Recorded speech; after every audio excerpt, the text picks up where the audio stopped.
Hello guys, economics world में आपका स्वागत है। मैं हूं doctor Rajiv, assistant professor department of economics, Deoghar college, Deoghar. दोस्तों, दुनिया का आर्थिक विकास उद्योगों पर निर्भर करता है। इसी कड़ी में आज हम भारत में लौह इस्पात उद्योग की वर्तमान स्थिति और उसकी समस्याओं पर चर्चा करेंगे। आई होप आपको ये वीडियो काफ़ी पसंद आएगा और आपके लिए काफ़ी उपयोगी भी होगा। भारत में लौह इस्पात उद्योग का इतिहास क्या है? लौह इस्पात उद्योग विश्व के अन्य सभी उद्योगों की जननी कहलाती है। भारत में लौह इस्पात उद्योग का इतिहास ज़्यादा पुराना नहीं है। भारत में इसकी शुरुआत 19वीं शताब्दी के अंतिम दशक में हुई और वर्तमान में भारत विश्व का चौथा इस्पात उत्पादक देश है। भारत में देश का पहला उद्योग कारखाना 1874 में कुल्टी, जो आसनसोल अब पश्चिम बंगाल में है, बंगाल आयरन वर्क्स BIW के नाम से शुरू हुआ था या स्थापित हुआ था। बाद में फंड के अभाव में यह कंपनी बंद हो गई और बंगाल सरकार ने इसका अधिग्रहण कर लिया।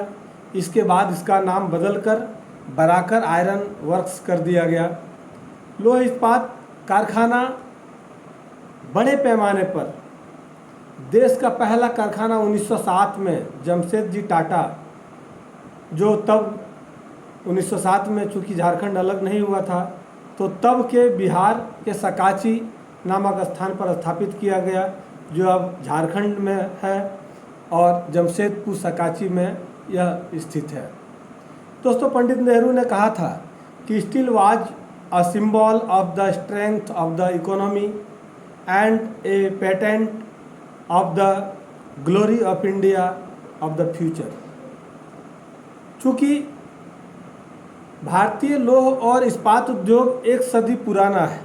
Tata iron and steel, Tata steel के साथ 1907 में स्थापित होने वाला यह पहला एकीकृत प्लांट था। यह लाइसेंसिंग शासन से पूरी तरह मुक्त होने वाला पहला कोर सेक्टर था, जहाँ लाइसेंसिंग से फ्री रखा गया था 1990-91 में, और मूल्य निर्धारण और वितरण नियंत्रण रखा गया। दुनिया भर में इस्पात उद्योग का विस्तार हो रहा है और बड़ी तेज़ी से हो रहा है। कई वर्षों से यह असाधारण रूप से इसमें उछाल आई है। एशियाई अर्थव्यवस्था में मुख्य रूप से भारत और चीन से लाभान्वित हो रहे हैं। इन देशों में आर्थिक आधुनिकीकरण की जो प्रक्रिया है, स्टील मांग की तेज़ी से वृद्धि हो रही है, क्योंकि आधुनिकीकरण की दौड़ में पूरी दुनिया तेज़ी से आगे बढ़ रही है। भारत में तैयार इस्पात उत्पादन 1951 में मात्र 1.1 मिलियन टन से बढ़कर 2007-08 में 56.08 मिलियन टन हो गया। स्वतंत्रता के शुरुआती दशकों में इस्पात के क्षेत्र में विकास मुख्य रूप से सार्वजनिक क्षेत्र की इकाइयों में हुआ था। हालांकि नई आर्थिक नीति को अपनाना और इसके बाद भारतीय लौह और इस्पात क्षेत्र का नियंत्रण और विघटन 1990 में निजी क्षेत्र में तेजी से दिखी, और घरेलू मांग के पुनरुद्धार के कारण निर्यात में गिरावट आई। मांग में गिरावट के कारण भारत में 1975 में फिर से स्टील निर्यात करना शुरू किया और इस्पात क्षेत्र में उदारीकरण का कायाकल्प होने के बाद धीरे धीरे यह तेज़ी से विकसित होने लगा। इसकी भारतीय लौह इस्पात कारखाना, इसकी स्थापना 1918 में पश्चिम बंगाल के हीरापुर नामक स्थान पर की गई। सन 1922 में यहाँ पर उत्पादन शुरू हुआ। बाद में कुल्टी, हीरापुर, बर्नपुर स्थित संयंत्रों को भी इसी में मिला दिया गया। फिर Mysore iron and steel works, जिसकी स्थापना 1923 में कर्नाटक के भद्रावती नामक स्थान पर की गई थी, जिसे अब Visvesvaraya iron and steel company limited VISCL के नाम से जाना जाता है। स्टील कॉरपोरेशन ऑफ बंगाल, इसकी स्थापना 1937 में बर्नपुर, जो पश्चिम बंगाल में की गई थी। 1953 में इसे भारतीय लौह इस्पात कंपनी में मिला दिया गया। भिलाई इस्पात संयंत्र, इसकी स्थापना 1955 में सोवियत संघ, जो जिसको हम लोग USSR कहते हैं, उसकी मदद से की गई। तब यह मध्य प्रदेश में पड़ता था, अब यह छत्तीसगढ़ में है। हिंदुस्तान स्टील लिमिटेड राउरकेला पश्चिम जर्मनी की सहायता से 1955 में इसकी स्थापना हुई। राउरकेला उड़ीसा में की गई थी। हिंदुस्तान स्टील लिमिटेड दुर्गापुर, 1956 में इसकी स्थापना ब्रिटेन की सहायता से पश्चिम बंगाल के दुर्गापुर में की गई थी। बोकारो स्टील प्लांट, इसकी स्थापना 1968 में सोवियत संघ की मदद से बोकारो में की गई थी। तब यह बिहार में अवस्थित था, अब झारखंड में अवस्थित है।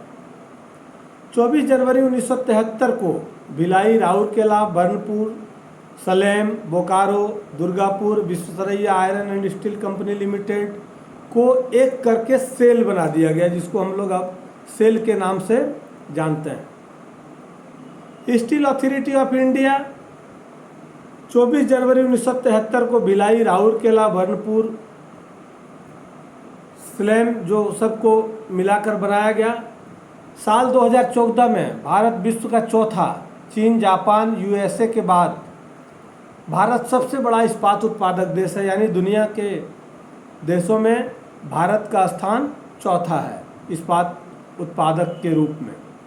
भारत का पहला तटवर्ती कारखाना विशाखापट्टनम में लगाया गया।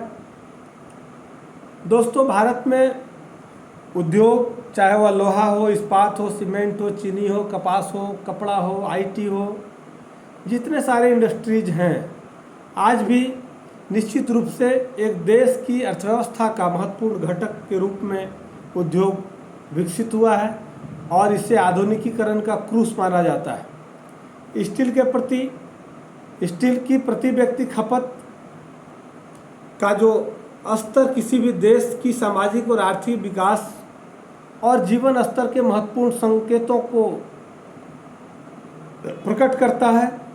इस्पात अभी भी अग्रणी इंजीनियरिंग सामग्री में एक है और पर्यावरण के अनुकूल और पुनर्चक्रण योग्य है। यह बड़े और तकनीकी रूप में जटिल उद्योग के रूप में एक बड़े उत्पाद का काम करता है। बड़े उत्पादन क्षेत्र के तहत इसका गिनती किया जाता है। दोस्तों, इंडस्ट्रियल पॉलिसी 1956 में लाया गया, जब आयरन एंड स्टील इंडस्ट्री को शेड्यूल ए क्षेत्र के इकाई के अंतर्गत इसका विस्तार किया गया और विस्तार करने का अवसर दिया गया और सरकार ने यह स्वीकार किया कि इसको शेड्यूल ए में रखा जाए। पब्लिक सेक्टर में प्रथम iron and steel industry Rourkela में, जो 1955 में जर्मन कूप डीएमएज के सहयोग से प्रारंभ किया गया था।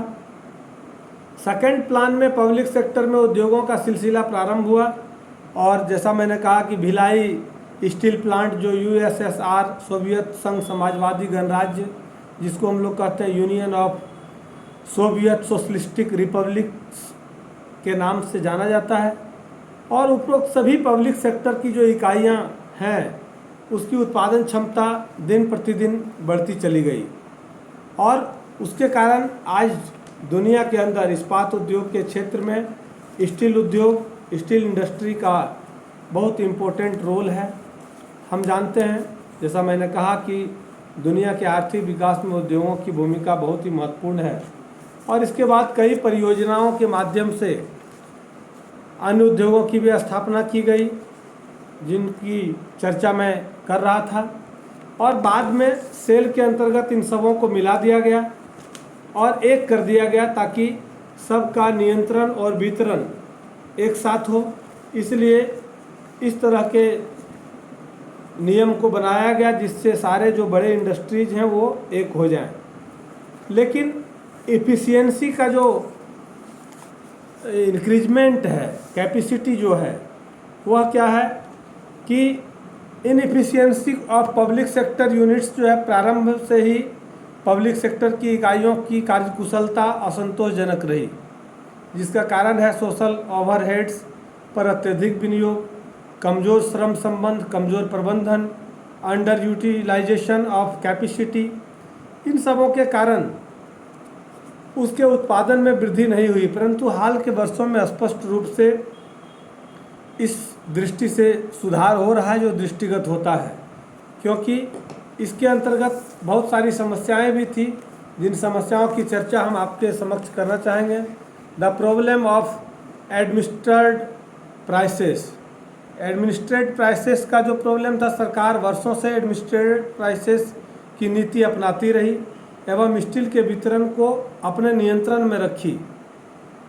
परिणामतः ब्लैक मार्केटिंग को प्रश्रय मिला, परंतु हाल के वर्षों में इकाइयों की कीमतों में निर्धारण में स्वतंत्रता दी गई ताकि आप अपने हिसाब से उन तमाम इकाइयों का निर्धारण कर सकें जो उत्पादन क्षमता को बढ़ाने में उपयोगी हो। Under utilisation of capacity. 1970-71 में सभी इकाइयों के द्वारा औसत रूप से 67% कैपेसिटी का ही उपयोग हो रहा था। टिस्को जहां 86% क्षमता का उपयोग कर रहा था, वहीं दुर्गापुर मात्र 40% का ही कर रहा था, परंतु बाद के दिनों में यूटिलाइजेशन कैपेसिटी 84% हो गई और भिलाई जहां 94% कैपेसिटी का उपयोग किया जा रहा था, वहीं टिस्को 98% कैपेसिटी का उपयोग कर रहा था। और इसी तरह धीरे धीरे बाद के वर्षों में इसमें तेज़ी से वृद्धि हुई और आज देश के अंदर जो इस्पात का उत्पादन है वह लगभग